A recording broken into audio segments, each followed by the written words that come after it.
देवाची ये द्वारी कीर्तनाची वारी. नमस्कार. देवाची ये द्वारी कीर्तनाची वारी या भक्तीच्या जागरात आपलं सहर्ष स्वागत. काळ बदलला, माणसं बदलली, माणूस थेट चंद्रावर जाऊन पोहोचला, पण मनाचा तळ मात्र त्याला गाठता आला नाही. त्याचा सुखाचा शोध अजूनही अखंड सुरू आहे आणि म्हणूनच माणसाला गरज असते ती एका ज्ञानगुरूची. अशाच एका महाराजांकडून संतांची उदारता या विषयावरचं आख्यान आज आपण ऐकणार आहोत. आणि कीर्तनकार आहेत अंबरनाथचे हरिभक्त परायण विश्वनाथ महाराज वारिंगे. जय जय राम कृष्ण हरी.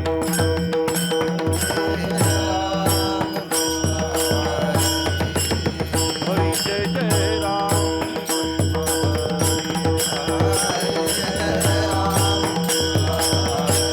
हरी जय जय राम कृष्ण हरी जय जय राम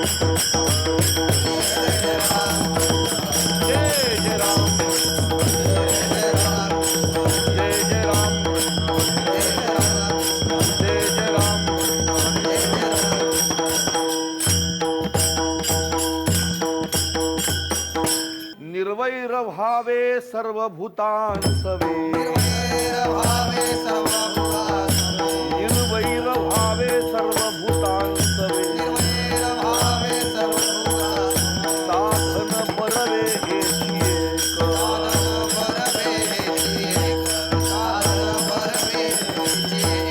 तरीचा अंगीकार करील नारायण. तरीचा अंगीकार करील नारायण. बडबड तोषिण येणे विना.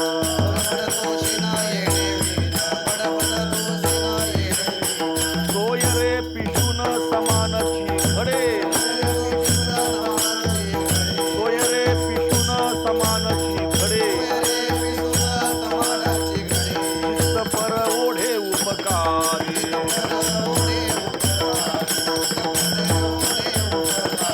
तुका म्हणे चित्त केलिया निर्मळ. तुका म्हणे चित्त केलिया निर्मळ. तरीच सकळ केले होय.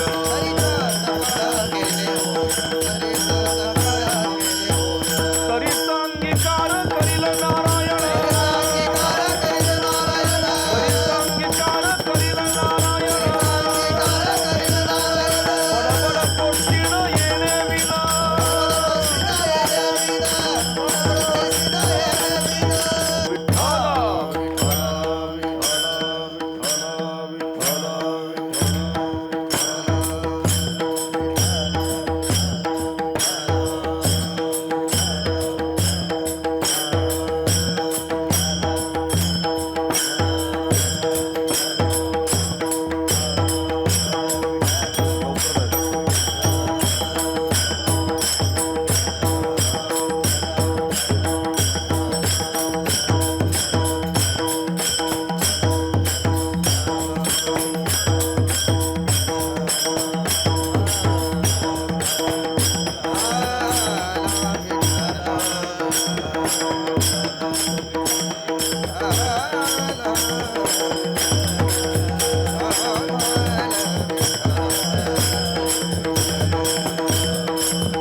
आजच्या या प्राप्तप्रसंगी कीर्तनरूपी सेवेकरिता निवडलेला अभंग महान भगवत भक्त विश्वसंत जगद्गुरु तुकोबाराय यांचा चारचरणाचा अतिशय महत्त्वाचा आपल्या सर्वांना भगवतप्रिय होण्याचं साधन सांगणारा अभंग सेवेकरता निवडलेला आहे. विठ्ठला विठ्ठला.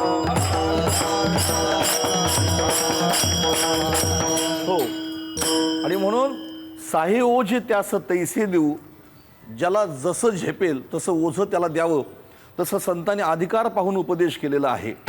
या अभंगातून तुकाराम महाराज आपल्या सर्वांना जे साधन सांगतात ते आपल्या सर्वांना जमण्यासारखं साधन आहे. या अभंगाची पूर्वपीठिका आपण थोडक्यामध्ये पाहू. जगद्गुरु तुकाराम महाराज हे आपल्यामध्येच राहणारे, आपल्यासारखीच दिसणारे, परंतु आपल्यापेक्षा त्यांचं जीवन थोडंसं भिन्न पाहायला मिळेल. तुकोबारायांच्या जीवनाचं वैशिष्ट्य काय असेल तर अनुकूल परिस्थितीमध्येही त्यांच्या जीवनातला आनंद तेवढाच होता आणि प्रतिकूल परिस्थितीमध्ये देखील त्यांच्या जीवनातला आनंद तेवढाच होता. आणि म्हणून जीवनातली परिस्थिती जरी बदलली तरी अंतकरणाची स्थिती कशी बिघडू देऊ नये याचं उत्तर जगद्गुरु तुकाराम महाराज आहेत. विठ्ठला विठ्ठला. हो, जीवनातली परिस्थिती जरी बदलली तरी मात्र आपल्या मनाची स्थिती बिघडता कामा नाही, हे जगद्गुरु तुकोबारायांच्या चरित्रातून आपल्याला पाहायला मिळेल. जीवनामध्ये अनुकूल परिस्थिती असो अथवा प्रतिकूल, आपण जगद्गुरु तुकोबारायांचं जर जीवन पाहिलं तर त्यांच्या जीवनामध्ये एवढा आनंद आहे की अमर्याद आनंद जगद्गुरु तुकोबारायांच्या जीवनामध्ये पाहायला मिळतो. तुकाराम महाराज म्हणतात की नाही त्रिभुवनी सुख या समान. आमच्या जीवनामध्ये एवढं सुख आहे, एवढा आनंद आहे की असा आनंद आम्हाला त्रिभुवनामध्ये म्हणजे तीनही लोकांमध्ये आम्हाला असा आनंद पाहायला मिळत नाही. किंवा नाही या आनंदाशी जोडा, सांगता गोष्टी लागती गोडा, आलासी आकारामुच्या चाडा तुका म्हणे भिडा भक्तीचिया. तुकोबारायांच्या जीवनामध्ये आनंदच आनंद आहे, पण आपल्या जीवनामध्ये आनंदाचा चढ उतारपणा आहे.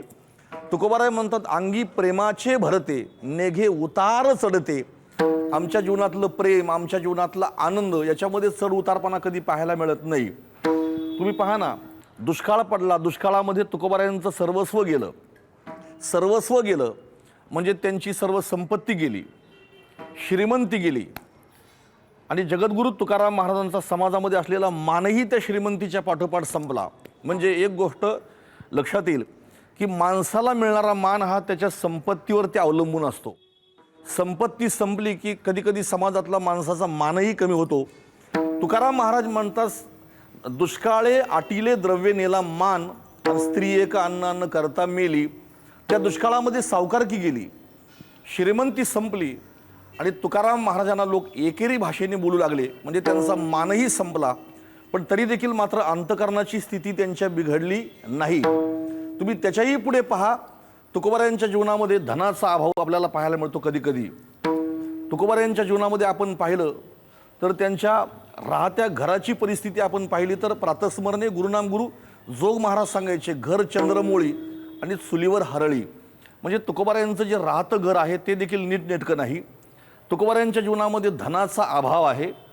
तुकोबारायांच्या जीवनामध्ये आपण जर पाहिला तर कधीकधी त्यांना कौटुंबिक पाठबळ देखील मिळत नाही. तसं पाहिलं तर गावात देखील जगद्गुरु तुकोबारायांची मानहानी झाल्याचे आपल्याला दाखले पाहायला मिळतात. कोपला पाटील गावीचे हे लोक आता मज भीक कोण घाली.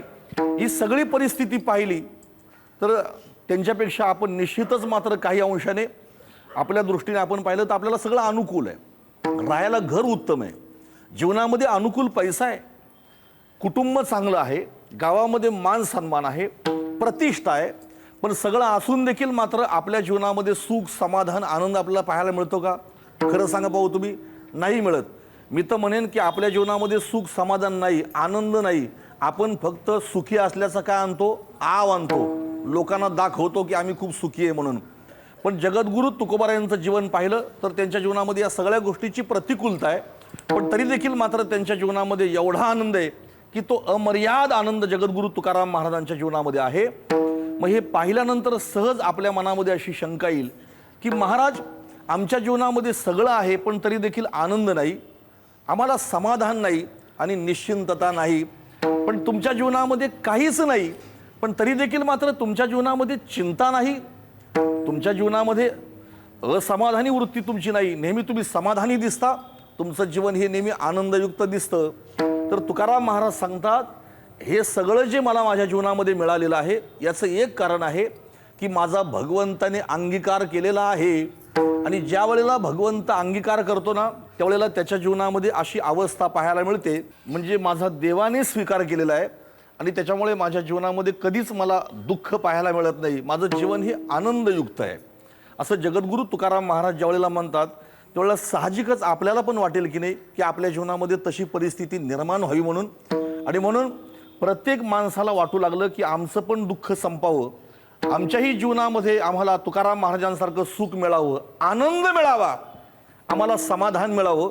म्हणून सर्व लोक जगद्गुरू तुकाराम महाराजांना विचारू लागले की महाराज तुमचा देवाने अंगीकार केला आणि त्याच्यामुळे तुमच्या जीवनामध्ये आनंद आहे, बरं तुमचा जो देव आहे तो आमचा अंगीकार करील का, श्री भगवंत आमचा अंगीकार करतील का, असा प्रश्न काही लोकांनी जगद्गुरू तुकाराम महाराजांना विचारला. तुकोबाराय म्हणतात की भगवंत जे आहेत ते दयाळू आहेत, भगवंत कृपाळू आहेत, ते सर्वांचाच अंगीकार करण्यासाठी बसलेले आहेत. उलट जगामध्ये भगवंता एवढा कृपाळू कुणीच नाही आणि म्हणून त्या भगवंताला कृपेचा सागर असं म्हटलेलं आहे. देवा तू कृपा करुणा सिंधू, होशी माय बाप आमचा बंधू, जीवन सिद्धी साधन सिंधू, तोडी भवबंधू काळपाश. तो भगवंत कृपेचा सागर आहे, धन्य तुझ कृपा सिंधू म्हणतील, आपुला तू बोल साच करी. तो भगवंत कृपाळू आहे, तो सर्वांचाच अंगीकार करण्यासाठी बसलेलाच आहे. हो, आपण जर पाहिलं तर पुराणामध्ये आपल्याला कितीतरी असे प्रमाण पाहायला मिळतील की ज्यांचा समाजाने धिक्कार केलेला आहे भगवंताने त्यांचा अंगीकार केलेला आहे. ज्यांचं नाव घेणं सुद्धा लोक पाप मानित होते अशा लोकांचा श्री भगवंताने अंगीकार केलेला आहे. म्हणजे ज्यांची समाजामध्ये निंदा होत होती, समाजामध्ये माणसाची निंदा किंवा स्तुतीही त्याच्या कर्माने होते हे लक्षात ठेवायचं. आणि म्हणून समाजामध्ये ज्यांच्या जीवनामध्ये असे कर्म घडत होते सगळे निंदनीय कर्म, एकही कर्म त्यांच्या जीवनामध्ये चांगले नव्हते, अशा लोकांचा ज्या वेळेला भगवंताने अंगीकार केला ना त्यावेळेला समाजामध्ये निंदे असणारी लोक सुद्धा भविष्यात समाजाला वंद्य झाली. निंद्यतेही वंद्यतेने केले,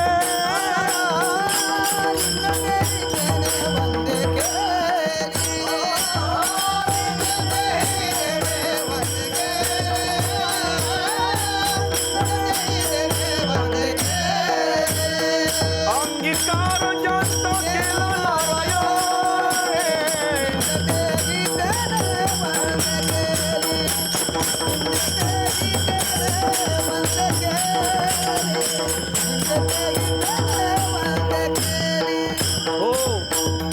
अंगीकार ज्यांचा केला नारायणे, निंदेतेही तेने वंदे केले. म्हणजे जे लोक निंदे होते त्यांना भगवंताने काय केले, पूजनीय केले. मग आता असे कोण लोक हो, तर आजामेळा, भिल्लीन, तारिली, कुंटिनी प्रत्यक्ष पुराणी वंदे केली. आजामेळ्यासारखे दुराचारी, कुंटिनी, गणिका म्हणजे हिचा भगवंताने अंगीकार केला आणि तिला पूजनीय म्हणजे बनवली श्री भगवंताने. ते का बरं स्वीकार करणार नाही, ते कुणाचाही स्वीकार करू शकतात, ते भगवंत सर्वांचाच अंगीकार करू शकतात. मग तुकाराम महाराज म्हणतात की तुम्हाला जर देवाने तुमचा अंगीकार करावा असं वाटत असेल तर मात्र तुम्हाला त्या भगवंताच्या अंगीकाराला पात्र व्हावं लागेल. काय व्हावं लागेल, पात्र. ज्या वेळेला तुम्ही भगवंताच्या अंगीकाराला पात्र व्हाल ना त्यावेळेला भगवंत नक्कीच तुमचा अंगीकार करतील. आणि म्हणून आपण भगवंताच्या अंगीकाराला पात्र झालं पाहिजे. कधी कधी आमची भजन करणारी मंडळी आहे ना, भजन करणारी मंडळी कधी कधी निराश होऊन मनामध्ये थोडीशी त्यांच्या अशी खंती निर्माण होते की अरे आमचं आयुष्य गेलं भजन करता करता, पण तरी देखील भगवंत आमचा अंगीकार किंवा स्वीकार का बरं करीत नाही. तर याचं दोन पद्धतीने उत्तर देता येईल. एकतर कदाचित आपण भगवंताच्या अंगीकाराला पात्र अजून झालेलो नाही, किंवा दुसरं एक कारण तुम्हाला एक महत्त्वाचं सांगतो. एका बंगल्यासमोर एक भिकारी भीक मागण्यासाठी आला. तो भिकारी भीक मागण्यासाठी आल्यानंतर त्याचं गाणं एवढं सुंदर होतं की ते गाणं ऐकल्यानंतर आपल्याला असं वाटत होतं की त्याचं गाणं ऐकतच राहावं. तो भिकारी अतिशय सुंदर गातो. आपण पाहिलं तर रेल्वेमध्ये देखील भीक मागणारे भिकारी एवढे सुंदर गातात. देवानी कदाचित त्यांची परिस्थिती बिघडवली असेल पण त्यांचा कंठ खूप मात्र गोड असतो असं आपल्याला पाहायला मिळेल. तो बंगल्यासमोर भिक्षा मागणारा तो भिकारी खूप सुंदर गात होता. त्या घरातली स्त्री हातामध्ये भिक्षा घेऊन त्याला वाढण्यासाठी आली, पण ती त्याला वाढत नव्हती. त्याचं एक गाणं संपलं, दुसरं गाणं सुरू झालं, तेही संपलं. पुन्हा तो तिसरं गाणं गाऊ लागला, पण तरी देखील मात्र ती त्याला भिक्षा वाढत नाही. ती तशीच हातामध्ये भिक्षा घेऊन उभी होती. त्यावेळेला त्या घराचा मालक त्याच्या पत्नीला म्हटला, अगं वाढ ना त्याच्या झोळीमध्ये ती भिक्षा. कधीपासून तो गातो, बिचारा दमला असेल. ती म्हटली, जरा थांबा, मी त्याला भिक्षा वाढण्यासाठीच आलेली आहे आणि त्याला वाढणारच आहे, पण त्याचं गाणं एवढं सुंदर आहे की मला ते पुन्हा पुन्हा ऐकावं असं वाटतं आणि म्हणून त्याचं गाणं ऐकण्यासाठी मी थांबलेली आहे. तसंच ज्या अर्थी भगवंत आपला अंगीकार करीत नाही, याचाच अर्थ आपली सेवा भगवंताला खूप आवडते असं आपण समजायचं, किंवा आपलं भजन, आपलं गाणं त्याला आवडतं. आणि ज्या वेळेला मात्र त्याला वाढायचं त्यावेळेला तो नक्कीच वाढेल. आणि म्हणून भक्ती मार्गामध्ये प्रतीक्षा महत्त्वाची आहे. तुकाराम महाराज म्हणतात की त्याने अनेकांचा अंगीकार केलेला आहे, तो तुमचाही अंगीकार करीलच, पण फक्त तुम्हाला त्याच्या अंगीकाराला पात्र व्हावं लागेल. मग त्याच्या अंगीकाराला पात्र होण्यासाठी महाराज आम्हाला नेमकं काय करावं लागेल ते आम्हाला जरा सांगा ना. त्यावेळेला तुकाराम महाराज म्हणतात की तुम्हाला जर देवाने अंगीकार करावा असं वाटत असेल तर तुम्हाला एक गोष्ट करणं महत्वाचं आहे. मग काय?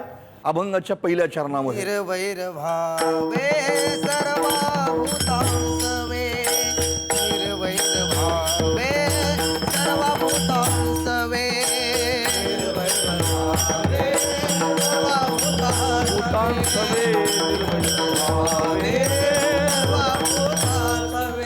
साधना परवे घ्यायची एक, साधना परवे घ्यायची एक, करीचा अंगीकार करील नारायण, करीचा अंगीकार करील नारायण.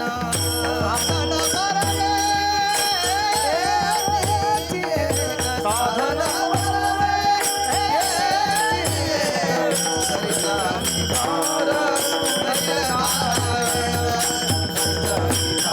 करील नारायण.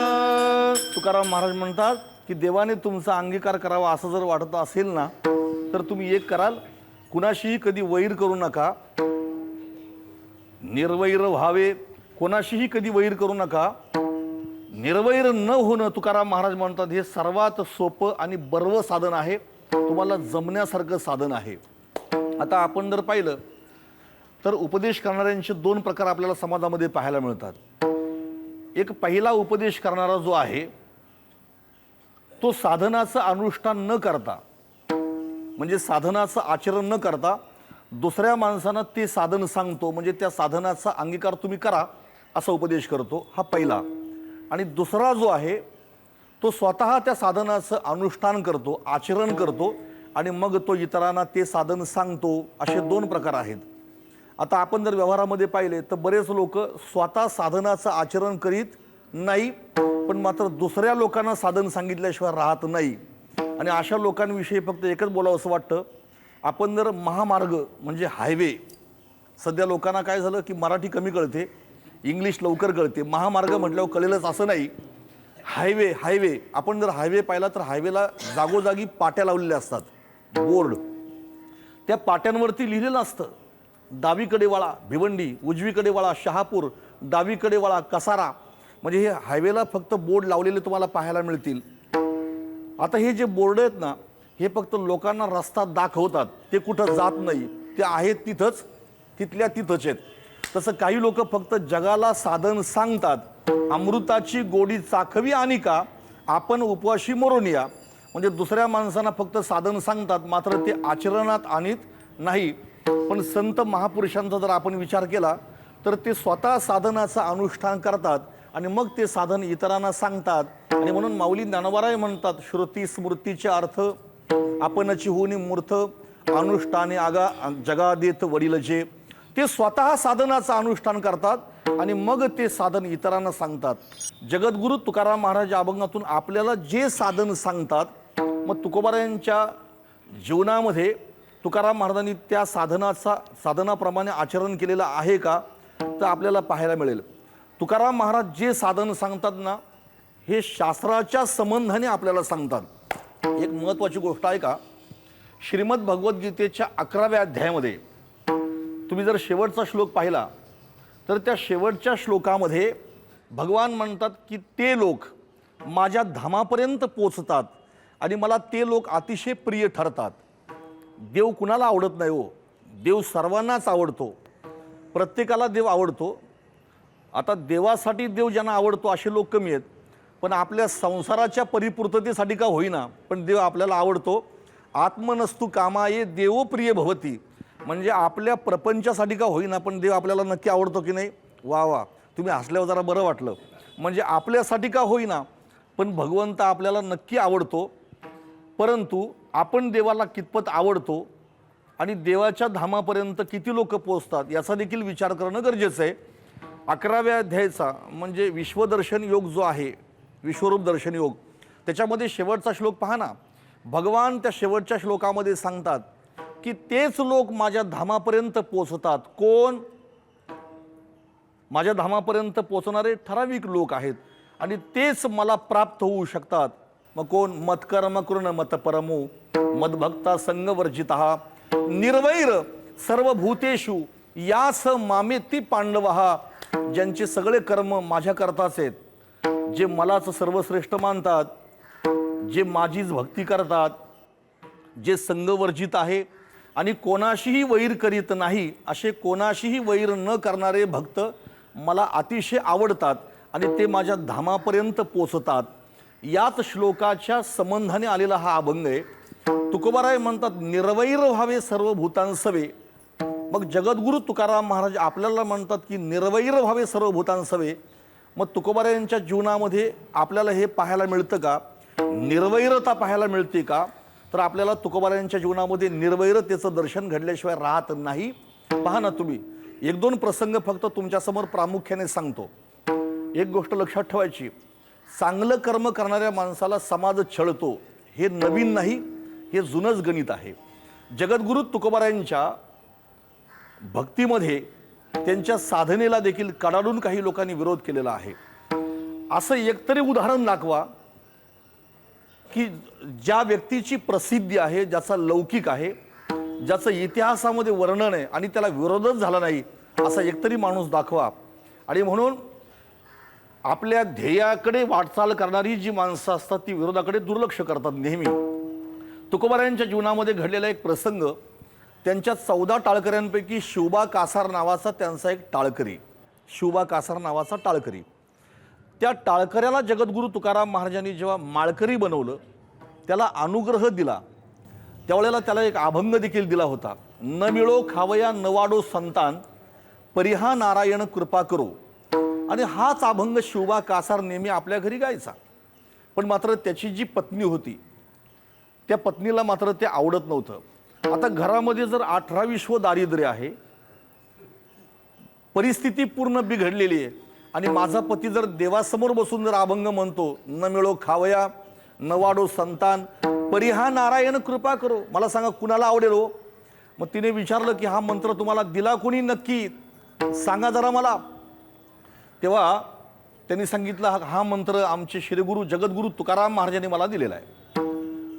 तिने विचार केला की माझ्या पतीला बोलण्यापेक्षा आपण त्यांच्या गुरुलाच जो दंड द्यायचा तो देऊ. आणि म्हणून तिने जगद्गुरु तुकाराम महाराजांना आपल्या घरी भोजनासाठी निमंत्रित केलं. तुकोबाराय कधीही कुठं जात नव्हते, पण काय आश्चर्याची गोष्ट, तुकाराम महाराज होई म्हणाले, तिथं गेले देखील. आणि तिथं गेल्यानंतर तुकोबाराय ज्यावेळेला आंघोळ करायला बसले त्यावेळेला शिवबा कासाराच्या पत्नीने जगद्गुरु तुकाराम महाराजांच्या अंगावरती उकळलेलं पाणी ओतलं, पण थोडा देखील महाराजांनी तिला विरोध केला नाही. उलट ते देवाला म्हणतात, जळे माझी काया लागला ओनवा, जळे माझी काया लागला ओनवा, धावरे केशवा माय बाबा, धावरे केशवा माय बाबा. हे धावरे केशवा माय बाबा, धावरे केशवा माय बाबा. जळे माझी काया लागला ओनवा, यत्किंचित देखील तिच्यावरती रागावले नाही. उलट कधी कधी आम्ही मुद्दाम सांगतो कीर्तनातून, की तुकोबारायांच्या दृष्टीमध्ये सर्व हे जग नसून सर्व जग म्हणजे भगवंतच आहे अशी त्यांची अनुभूती होती.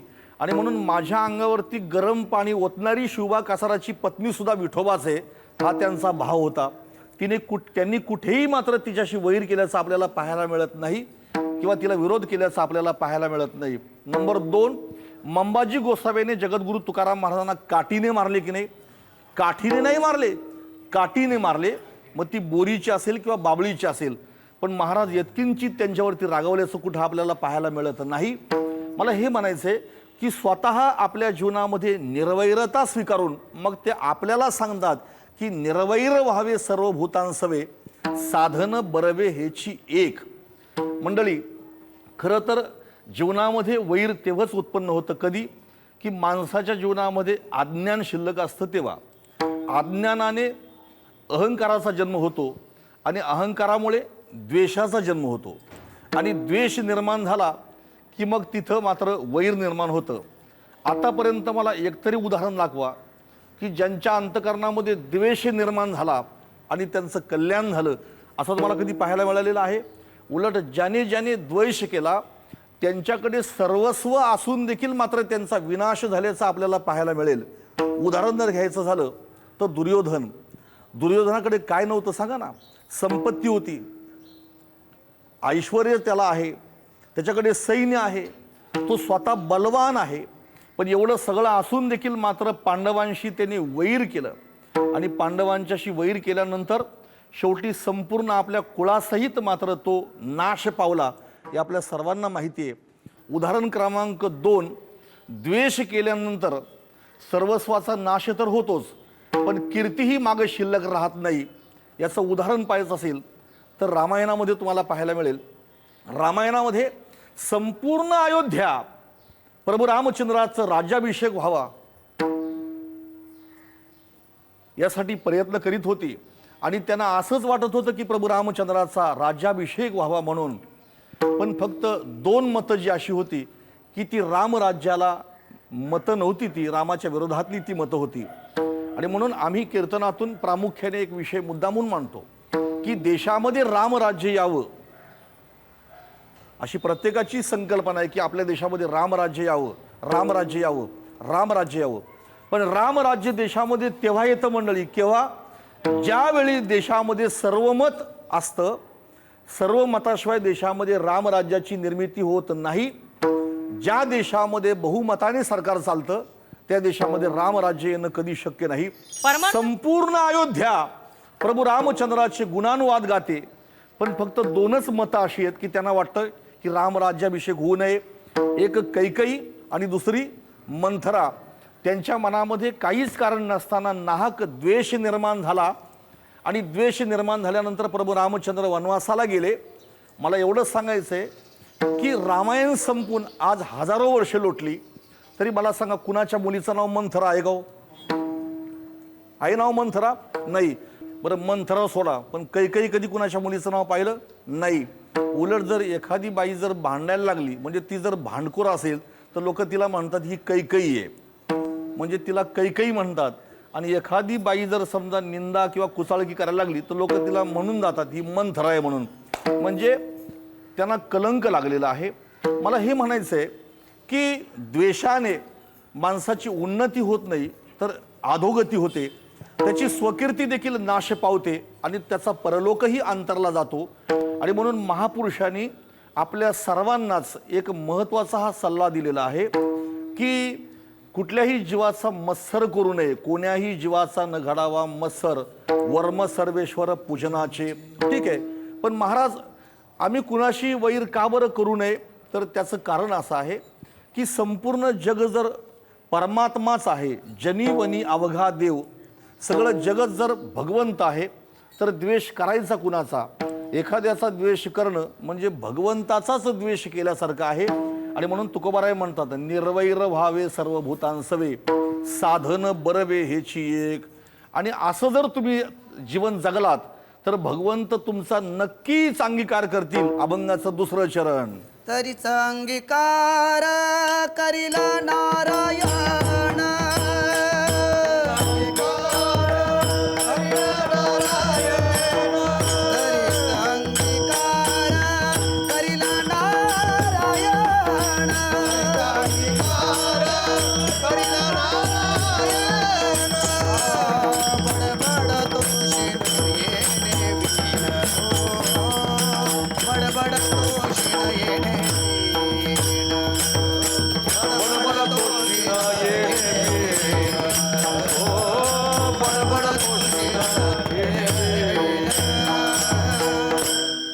विठोबा रखुमाये जय जय विठोबा रखुमाये जय जय विठोबा रखुमाये विठोबा रखुमाये विठोबा रखुमाये विठोबा रखुमाये विठोबा रखुमाये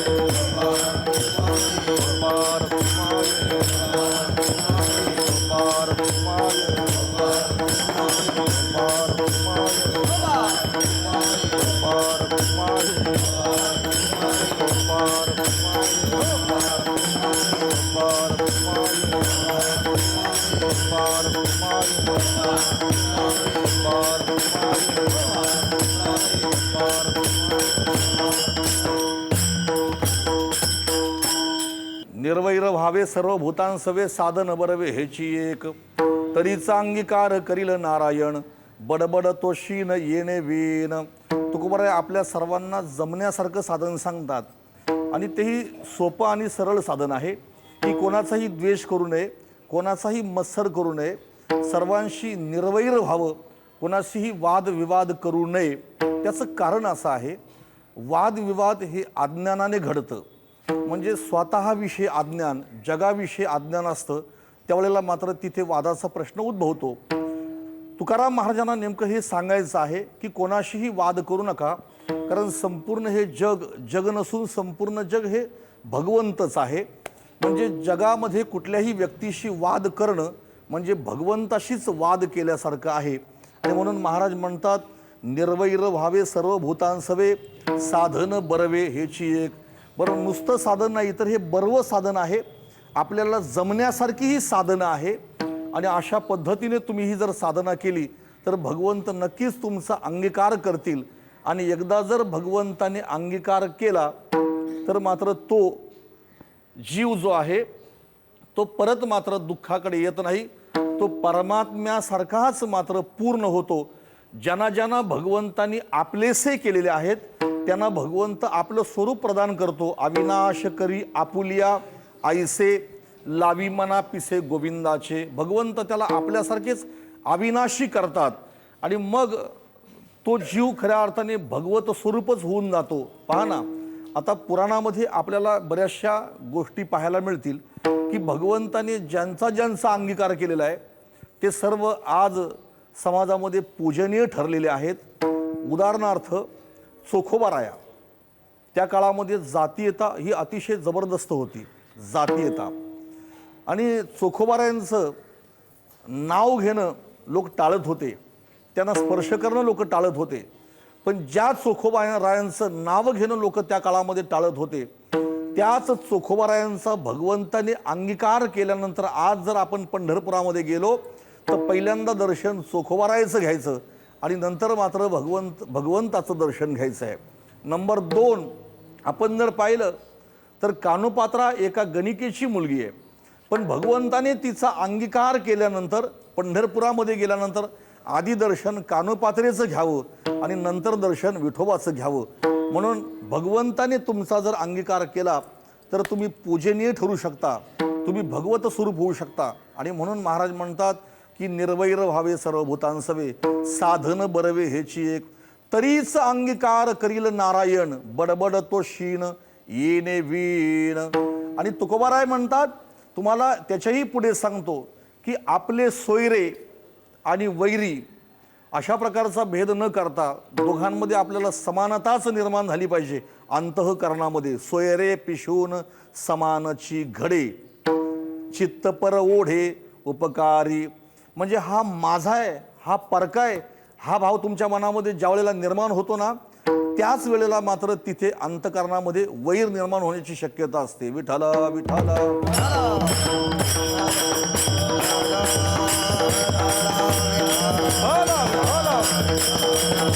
हो, आपपर भाव हा अंतःकरणातला संपला पाहिजे की हे माझे आहेत आणि हे परके आहेत. अशा पद्धतीची भावना अंतःकरणातून नष्ट झाली पाहिजे. खऱ्या अर्थाने तुम्ही महापुरुषांच्या जीवनामध्ये पहा ना, वैर यत्किंचित देखील तुम्हाला कुठेही पाहायला मिळणार नाही. ज्यांनी त्यांच्या मधुकरीमध्ये माती कालवली त्यांनाही मात्र कधी शिव्या शाप दिल्याचं आपल्याला कुठे वाचायला मिळत नाही, आढळत नाही. उलट त्यांना त्यांनी आशीर्वाद दिला. त्यांना जगामध्ये पूजनीय केलेले आहेत. त्याचं कारण काय हो? संत महापुरुषांच्या जीवनामध्ये आपल्याला वैरच पाहायला मिळत नाही. याचं एकच कारण आहे की ते स्वतःच विश्व झालेले आहेत.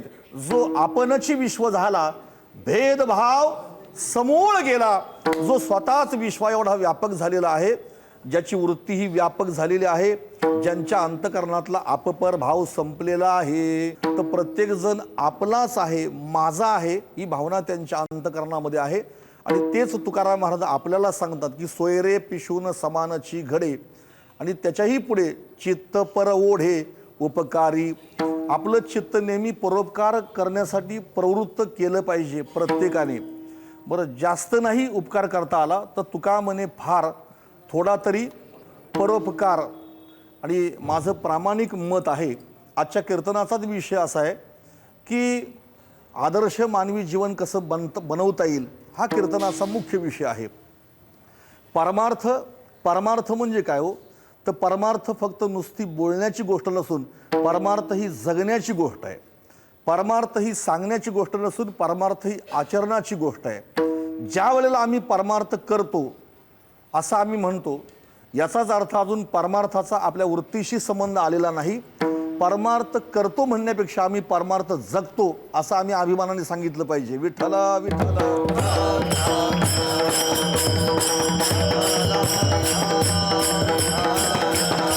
हो, परमार्थ म्हणजे काय हो? काही लोकांनी संसारात राहून देखील मात्र उत्तम परमार्थ केलेला आहे. संसारात राहून उत्तम परमार्थ केलेला आहे. मी क्षमा मागून बोलतो. काही दिसतात परमार्थामध्ये, पण संसारी माणसांपेक्षा चांगला संसार करतात. पण काही लोक दिसतात प्रपंचामध्ये, पण मात्र उत्तम परमार्थ करतात. प्रापंचिक माणसंसुद्धा उत्तम परमार्थ करताना आपल्याला पाहायला मिळतात. तुम्ही पहा ना. हो, आणि एकाही संतांनी कुठेही तुम्ही प्रपंचाचा त्याग करा असं सांगितलेलं नाही. उलट समर्थ रामदास स्वामी प्रपंचाला शिवले नाही, पण जगाला सल्ला देतात, आधी प्रपंच करावा नेटका. माऊली ज्ञानेश्वर महाराज म्हणतात, आसोनी संसारी जिभे वेगू करी. तर जगद्गुरु तुकाराम महाराज म्हणतात, सुखे करावा संसार नसंडावे दोन्ही वार. दया क्षमा घर चोजवीत येतील.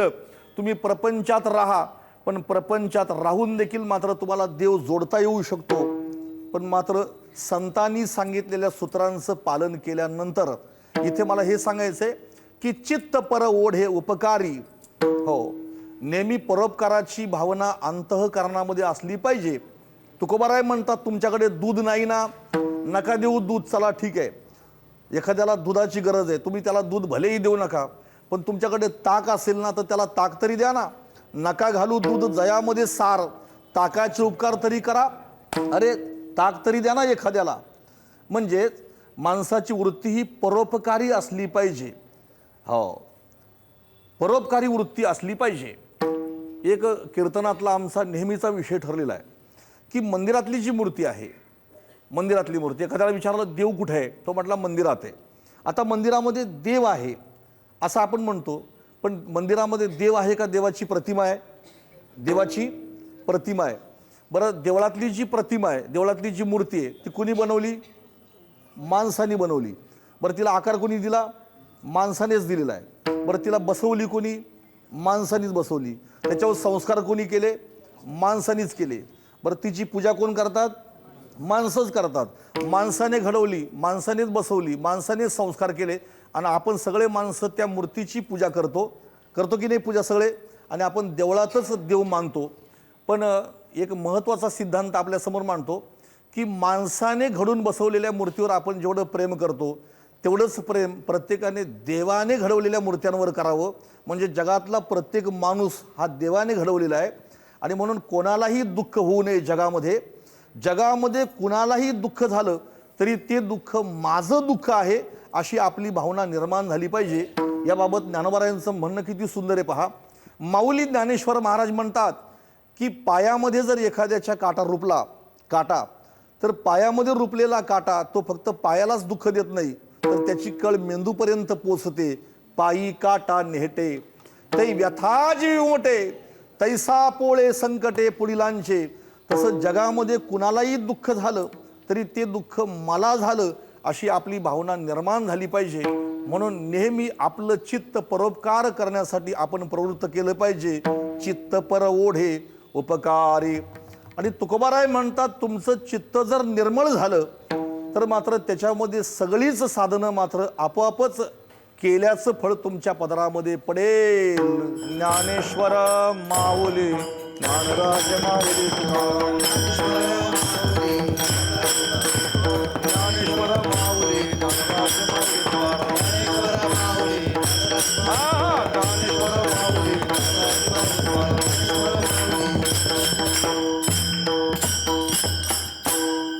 तुका म्हणे, चित्त केलिया निर्मळ तरीच सकळ केले होय.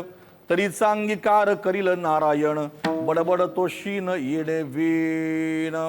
कीर्तनाची सेवा संपलेली आहे आणि या ठिकाणी आज जी कीर्तनाची सेवा झालेली आहे त्याच्यामध्ये काही चुकला असेल तर तो माझ्या वाणीचा दोष, आणि जे चांगलं असेल तो श्री पांडुरंग परमात्म्याचा आशीर्वाद समजू, आमचे श्रीगुरु संत सावळाराम महाराजांचा आशीर्वाद समजून याच ठिकाणी वाणीला विराम देतो. विठ्ठल जय जय.